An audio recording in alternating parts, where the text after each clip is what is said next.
Physics में magnetic substances को 3 group में क्लासिफाई किया गया है। पहला फेरोमैग्नेटिक, दूसरा पारामैग्नेटिक और तीसरा डायमैग्नेटिक। जैसा कि आप देख रहे हैं, ferromagnetic substances strong attraction magnet के टुवर्ड्स शो करते हैं, जबकि पारामैग्नेटिक वीक अट्रैक्शन और डायमैग्नेटिक के केस में जस्ट पारा के उल्टा वो वीक रिपल्सन शो करते हैं। अब आप ये पूछ सकते हैं कि इस तरह का बिहेवियर क्यों? तो इसके लिए आपको इलेक्ट्रॉन थ्योरी ऑफ मैग्नेटिज्म पढ़ना होगा, और जब electron theory of ferromagnetic substance पढ़ेंगे तो उसमें एक टर्म आएगा डोमेन थ्योरी। ऐसा है कि आप जो भी फेरो में एग्जाम्पल देख रहे हैं, आयरन, निकल, कोबाल्ट, ये बेसिकली ग्रुप डी एलिमेंट हैं, और ग्रुप डी एलिमेंट का जब इलेक्ट्रॉनिक कॉन्फ़िगरेशन आप लिखेंगे तो आपको पता चलेगा 4 अनपेयर्ड इलेक्ट्रॉन होते हैं। और यह भी आपको मालूम है कि ईच अनपेयर्ड इलेक्ट्रॉन के कारण एक मैग्नेटिक डाइपोल बनेगा। अब 4 गुना बोर मैग्नेटॉन एक एटम की वजह से मिलेगा, तो ये दूसरे एटम को अपने पास आसानी से बुला सकते हैं, और क्लब करके अगर 10 टू द पावर 11 एटम्स एक साथ आ गए तो ये डोमेन बन जाते हैं। हाँ, ये इच डोमेन एक टाइनी मैग्नेट है, लेकिन ये domain in the absence of external magnetic field randomly oriented रहते हैं, और रैंडम ओरिएंटेशन की वजह से मैग्नेटिक बिहेवियर एग्जिबिट नहीं हो पाता। जैसे ही हम बाहर से मैग्नेटिक फील्ड लेकर के आते, सभी डोमेन अलाइन होना शुरू कर देते और ये strong attraction towards magnet show करने लगता है। जबकि बात करेंगे पारामैग्नेटिक का, तो पारामैग्नेटिक के केस में मेनली 1 या 2 अनपेयर्ड इलेक्ट्रॉन होते हैं, जो एग्जाम्पल्स हैं वहाँ से आप देख सकते हैं। तो ऐसे केस में जो एटम का मैग्नेट बनता है वो काफ़ी वीक होता है, और फिर भी जब बहुत सारे एटम एक साथ क्लब करके पारामैग्नेटिक सब्सटेंस बनाते हैं, ये भी रैंडम अलाइनमेंट में होते हैं। जब बाहर से कोई मैग्नेटिक फील्ड आता है तो बाहर से मैग्नेटिक फील्ड के कारण ये अट्रैक्शन शो करते हैं, लेकिन उतना स्ट्रॉन्ग अट्रैक्शन नहीं शो करते जितना फेरोमैग्नेटिक सब्सटेंसेस शो करते हैं। अब अगर डायमैग्नेटिक की बात कहेंगे तो वहाँ अनपेयर्ड इलेक्ट्रॉन नहीं, पेयर्ड इलेक्ट्रॉन होते हैं। इलेक्ट्रॉनिक कन्फिगरेशन लिख करके जब देखेंगे हम लोग, तब यहाँ पर क्या होता है कि एक का स्पिन अपवर्ड, दूसरे का स्पिन डाउनवर्ड, और दोनों के कारण मैग्नेटिक डाइपोल मोमेंट अपोजिट, दोनों एक दूसरे का मैग्नेटिक डाइपोल मोमेंट कैंसिल कर देता है।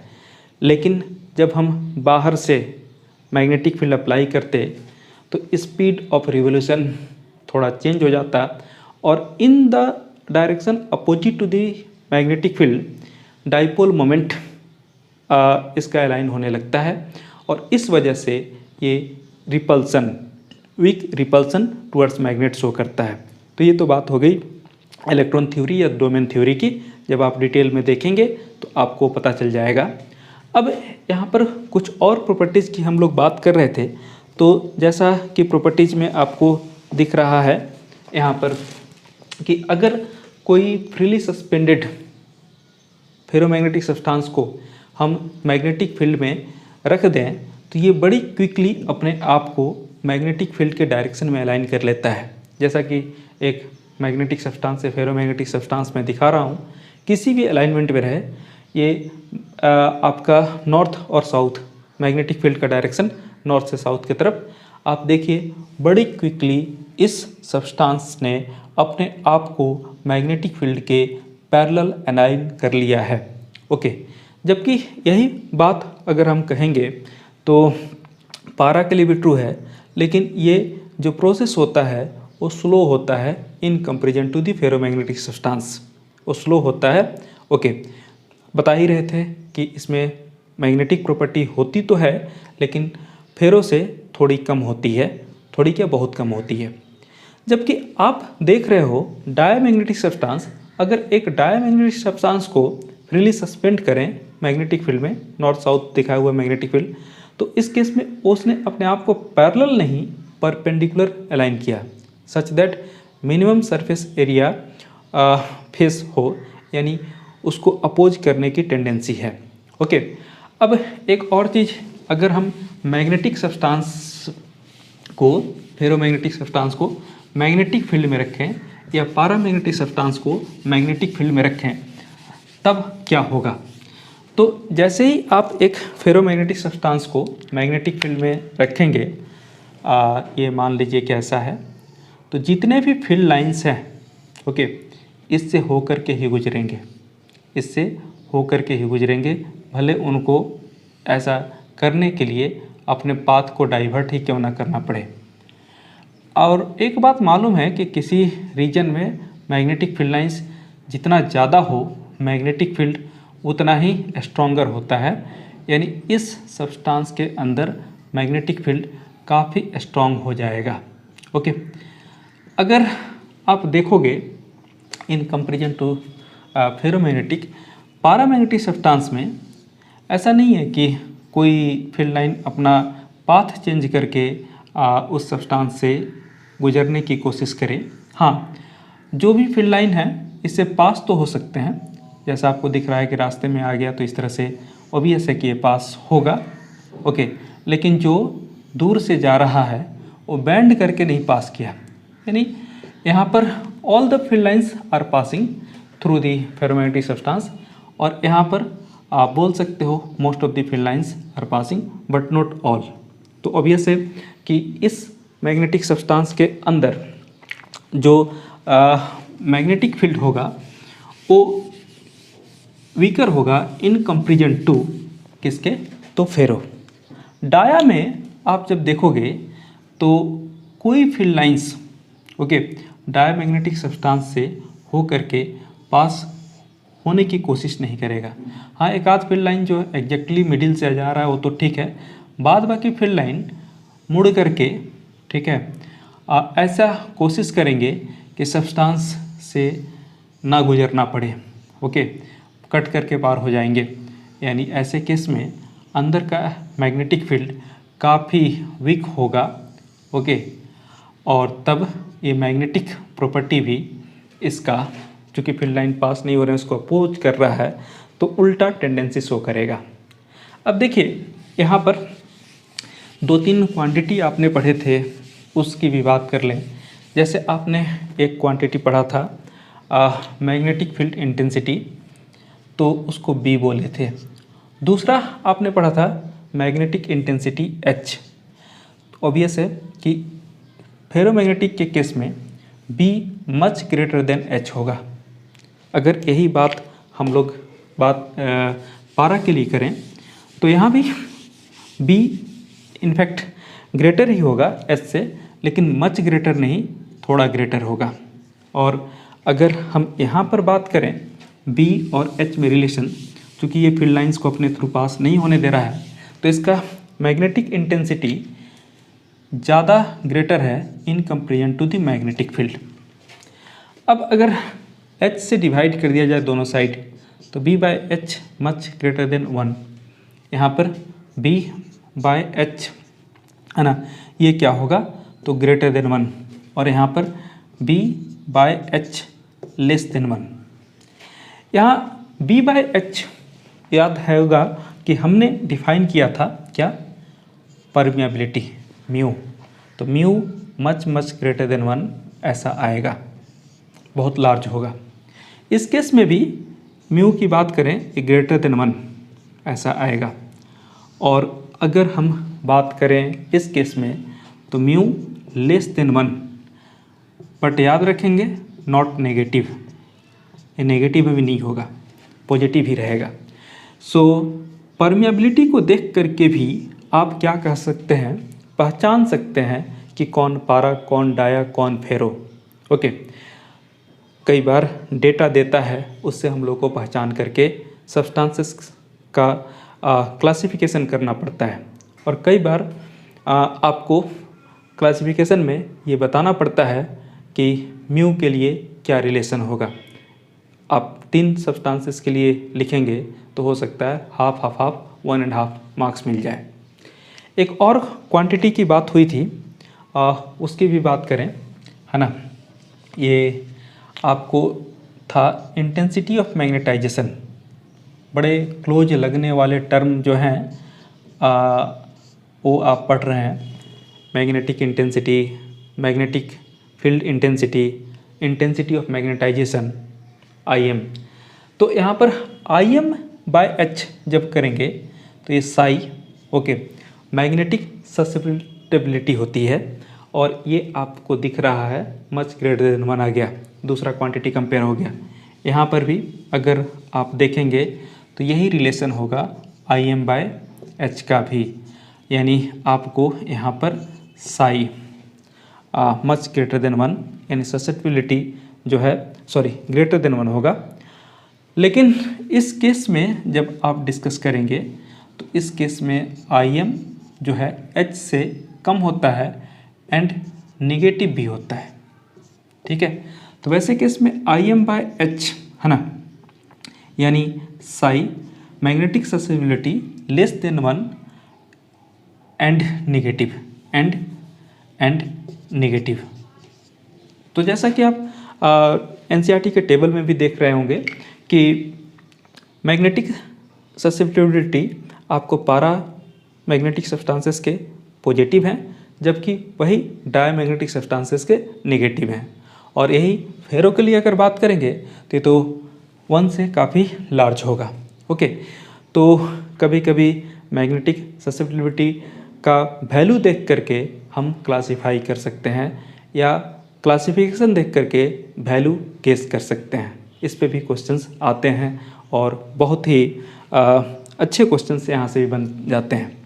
चलिए यहाँ तक डिस्कस करने के बाद अब बात करते हैं कि अगर आप ferromagnetic, paramagnetic and diamagnetic substances की बात कर रहे हैं तो पहली बात ये टेम्परेचर इंडिपेंडेंट होता है, फेरोमैग्नेटिक सब्सटेंस टेम्परेचर डिपेंडेंट होता है, टेम्परेचर डिपेंडेंट, ओके।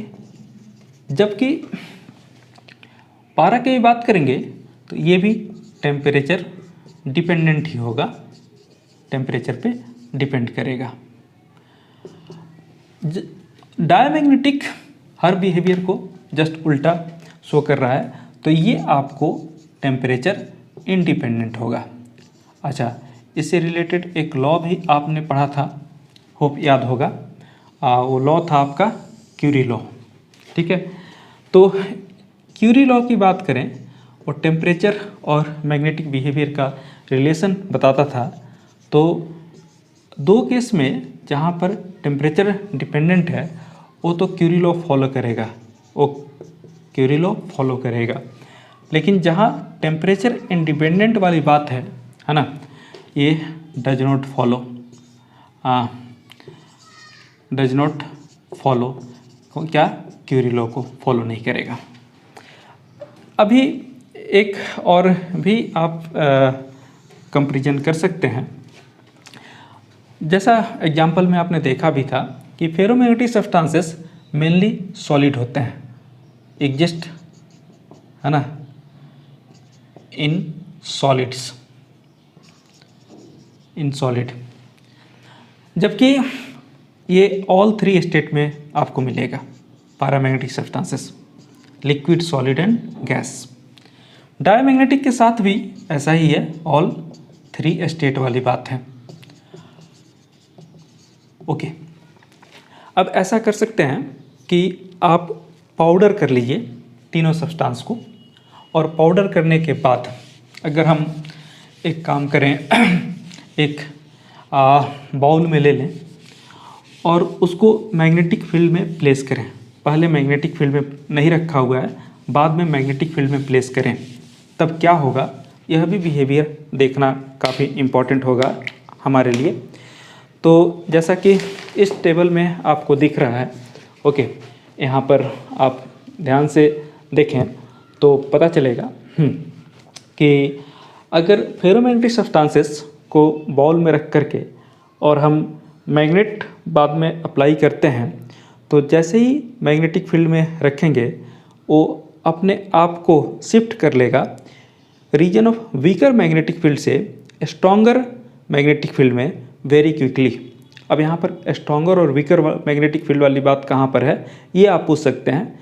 तो जहाँ जहाँ मैग्नेट का पोल है वहाँ पर मैग्नेटिक फील्ड स्ट्रॉन्गर होता है, ये पहले डिस्कस किया जा चुका है। तो आप देखिए बीच में गैप हो गया और दोनों साइड मैग्नेटिक सब्सटेंसेस जिसको पाउडर करके रखा था आपने वो शिफ्ट हो गया। जबकि दूसरे वाले केस में पैरामैग्नेटिक में भी शिफ्ट हुआ है और यहाँ पर भी वीकर से है ना स्ट्रॉन्गर रीजन नॉर्थ और साउथ पोल की तरफ ही हुआ है, लेकिन थोड़ा कम हुआ है। यहाँ देखिए गैप या डेप्थ ज़्यादा है, यहाँ डेप्थ कम है। यहाँ पर आप जब देखेंगे डायमैग्नेटिक सब्सटेंस के केस में, तो डायमैग्नेटिक सब्सटेंस के केस में ये एग्जैक्टली अपोजिट टू दी क्या paramagnetic substance, exactly opposite to the paramagnetic substance आपको दिख रहा है। ओके, सो बीच में गैप था, यहाँ पर आकर के बीच में एक्युमुलेट हो गया। इसका मतलब क्या है, बीच वाला रीजन पोल से दूर मतलब क्या, weaker region of magnetic field में जाकर के इकट्ठा हो गया। यानी जहाँ ferromagnetic and paramagnetic substances weaker magnetic field region से स्ट्रॉन्गर मैग्नेटिक फील्ड रीजन की तरफ जाना चाहते हैं, यहाँ पर आपको डायमैग्नेटिक उल्टा स्ट्रॉन्गर से वीकर की तरफ जाना चाहता है। इसको एक और एग्जाम्पल से आप समझ सकते हैं। एग्जाम्पल ऐसा है कि अगर आपके पास एक यूट्यूब मिल जाए इस तरह का, हाँ यूट्यूब वाला नहीं जिस पे वीडियो अपलोड होगा, ये दूसरे यूट्यूब की बात कर रहे हैं ऐसा, और इसमें हम ये तो सॉलिड ही होता है ferromagnetic substance, solid ferromagnetic substance को एक लेवल तक भर दें और इसके बाद हम एक काम करें, इसी भरे हुए ट्यूब को है ना, या यू शेप में ट्यूब है इसलिए यू ट्यूब को है ना क्या करें, हाँ एक मैग्नेट यहाँ अप्लाई कर दें नॉर्थ एंड साउथ, है ना। जैसे ही मैग्नेट आप अप्लाई करेंगे, ये मैग्नेट वाले की तरफ ज़्यादा आ जाएगा, क्योंकि इसको वीक मैग्नेटिक फील्ड से स्ट्रॉन्ग मैग्नेटिक फील्ड की तरफ बढ़ना है, और जिधर मैग्नेट नहीं था उधर आपको शिफ्ट दिखाई देगा, वहाँ पर गैप बनेगा और ये गैप काफ़ी ज़्यादा दिखेगा। आपको मालूम है कि अभी पैरामैग्नेटिक सब्सटेंस लिक्विड भी हो सकते हैं। तो अगर पहला सिचुएशन हम मान लें कि यही था कि एक लेवल तक भरे थे लिक्विड को और यूट्यूब में रखने के बाद से एक मैग्नेट हमने प्लेस कर दिया, मैग्नेट कैसा इस तरफ नॉर्थ साउथ वाला। सो ऐसे केस में क्या होगा, इसमें भी मैग्नेटिक फील्ड की तरफ आप देखो ये लिक्विड टेंड करेगा, लेकिन इसकी हाइट उतनी नहीं होगी जितनी है ना फेरोमैग्नेटिक सब्सटेंस के केस में हुआ है, बट शिफ्ट तो करेगा वीकर रीजन से स्ट्रॉन्गर। जबकि अगर आप बात करते हो हाँ किसका, तो डायमैग्नेटिक सब्सटेंस का। डायमैग्नेटिक सब्सटेंस में क्या है कि यह एकदम पारा के उल्टा है, दुश्मन है इसका, है ना। तो इस केस में जैसे ही आप अप्लाई करोगे मैग्नेट नॉर्थ साउथ, फील्ड इधर ज़्यादा हो गया, तो ऐसे केस में ये जो लिक्विड है वो शिफ्ट करके अपोजिट तरफ चला जाएगा। ओके, एक तरह से कह सकते हो पारा और डाया में उल्टा रिलेशन, दुश्मनी वाली बात है। और फेरो जो है वो पारा का बड़ा भाई है, उसमें सभी प्रॉपर्टी फेरो के कंपैरिजन में कुछ ज़्यादा ही है। तो होप जितने भी डिफरेंसेस थे वो आपको एग्जैक्टली समझ में आ गया होगा।